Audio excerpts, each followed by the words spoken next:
ये तो अर्जुन का देवदत्त शंख है मित्र। इसका अर्थ यह है कि हमने इनके अज्ञातवास को भंग कर दिया है। बधाई हो मित्र, बधाई हो। सारथी, रथ लेकर पितामह की ओर चलो।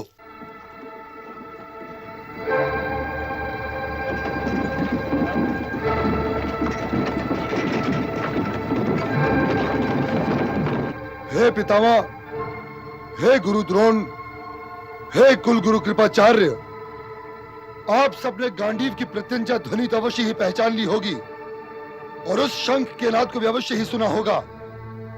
इसलिए मैं आपसे एक बात कहने जा रहा हूं जो मैं पहले भी कई बार कह चुका हूं। द्यूत का पणबंध यही था कि यदि अज्ञातवास भंग होगा तो 12 बरस का वनवास फिर से आरंभ हो जाएगा। हाँ पुत्र, मुझे वो अशुभ दिन विस्तार से याद है। तो फिर आप तीनों साक्षी हैं कि मैंने पांडवों के अज्ञातवास को भंग कर दिया है।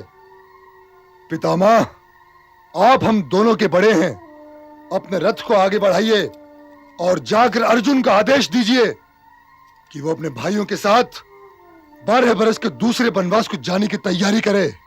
पुत्र, हम यहाँ मत्स्य देश को जीतने आए थे या तुम्हारे भाइयों का अज्ञातवास भंग करने? तो क्या मैंने अर्जुन से यह कहा था कि वो मत्स्य नरेश की रक्षा करने की धुन में यह भूल जाए कि अभी अज्ञातवास का वर्ष पूरा नहीं हुआ? संभवतः उन्हें वनवास भाग गया है और यही कारण है कि वे स्वयं ही उसे भंग करना चाहते हैं। अंगराज कर्ण, ये एक परिवार की समस्या है। इसमें ना मेरा बोलना उचित है और ना तुम्हारा। मैं तो फिर भी दोनों का गुरु हूं, परंतु तुम तो बाहर वाले हो। अपनी जीभ से व्यंग की प्रतिज्ञा उतार लो। गुरुओं के इतिहास में आप जैसा गुरु कदाचित ही मिले जो सबके सामने और सदैव एक शिष्य के पक्ष में है और दूसरे शिष्य के विरोध में। रथ पहले वाले स्थान पर ले लो सारथी, यहां तो घर वालों का वाद विवाद चल रहा है। अपने बड़ों का आदर करना सीखो अंगराज कर्ण। सभी लोग तुम्हें अर्धरथी कहते हैं, पर मैं तुम्हें महारथी मानता हूं। और अभी अभी जिस व्यक्ति से तुमने असभ्य स्वर में असभ्य बात कही है, तुम उसके धनुष पर प्रत्यंचा भी नहीं चढ़ा सकते। गुरु परशुराम के अतिरिक्त आज पूरे संसार भर में इनसे बात करने योग्य कोई नहीं है। इसलिए अपना स्थान पहचानो और अपने स्थान पर जाओ। पितामह, यदि आपके अतिरिक्त किसी और ने मेरे मित्र का ऐसा अपमान किया होता तो आप ही की सौगंध, आज उसका रथ रिक्त हो गया होता, वो अपने रथ पर ना होता और मैंने उसका शव काट कर धरती पर फेंक दिया होता। मैं तुमसे क्षमा चाहता हूं मित्र और प्रार्थना करता हूं कि यहीं मेरे साथ खड़े रहो।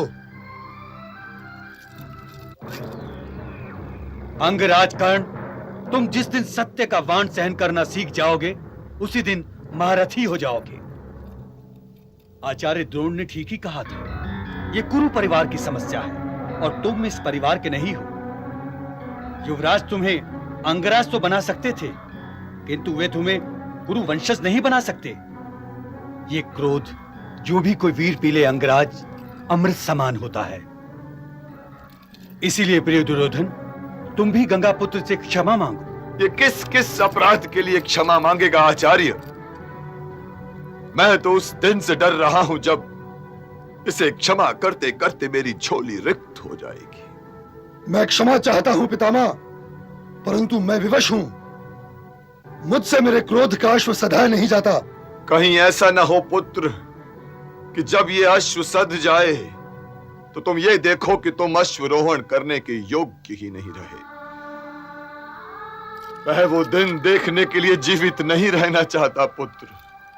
इसलिए मेरा कहा मानो, सेना को लेकर हस्तिनापुर की ओर लौट चलो। लौट चलो पुत्र, लौट चलो। चाहे युद्ध हो या द्यूत, कपट नहीं करना चाहिए पुत्र। जब चौसर का अंतिम दांव लगा था तो मैं वहां था पुत्र, और तब यह नहीं ठहरी थी कि तुम अपने गुप्तचरों को लेकर पांडु पुत्रों के अज्ञातवास को भंग करने का प्रयत्न भी करोगे। यह विवाद यहां से विजयी लौटने के उपरांत कर लेंगे पितामह। अभी तो इस क्षण का सत्य यह है कि उनका अज्ञातवास भंग हो चुका है और उन्हें 12 बरस के वनवास को स्वीकार करना ही पड़ेगा। केवल मत्स्य सेना से युद्ध करने की बात करो पुत्र। अज्ञातवास की बात मत करो। गणित के अनुसार पांडवों का अज्ञातवास समाप्त हो चुका है। यूं हंसने के लिए क्षमा चाहता हूं पितामह, किंतु आप गणित भूल चुके हैं। भारतवर्ष के सारे गणिताचार्यों को एकत्रित करो और उनसे पूछो कि गणित मैं भूला हूं या तुम्हारी ईर्ष्या को गणित आती ही नहीं। आपके संतोष के लिए यह भी कर लूंगा पितामह, किंतु आप मेरे साथ युद्ध करने आए हैं तो युद्ध कीजिए। यदि पराजय के लिए युद्ध करना चाहते हो युवराज, तो अवश्य करो, क्योंकि जिस अर्जुन ने अकेले ही अग्नि पराभूत कर लिया हो, उसका ये सेना क्या बिगाड़ सकती। हस्तिनापुर के आचार्यों का तो ढंग ही निराला है। वहां के गुरु युद्ध भूमि में अपने शिष्यों का साहस बढ़ाने के स्थान पर शत्रु की वीरता के बखान से उनका साहस घटाने का प्रयत्न करते हैं। सामने यदि अर्जुन है तो होने दीजिए। मैं आपको वचन देता हूं कि जैसे गरुड़ भूमि से सर्प को उठा लेता है, वैसे ही मैं अर्जुन को उसके रथ से उठा लूंगा। यदि आप अर्जुन का सामना करते डरते हैं तो मुझे आज्ञा दीजिए। अंगराज, अपने अहंकार के रथ के लिए कोई योग्य सारथी खोजो। तुम अपने सारे शरीर में घी लगाकर और कौशल वस्त्र पहनकर भभकते हुए अग्निकुंड में क्यों फलांगना चाहते हो?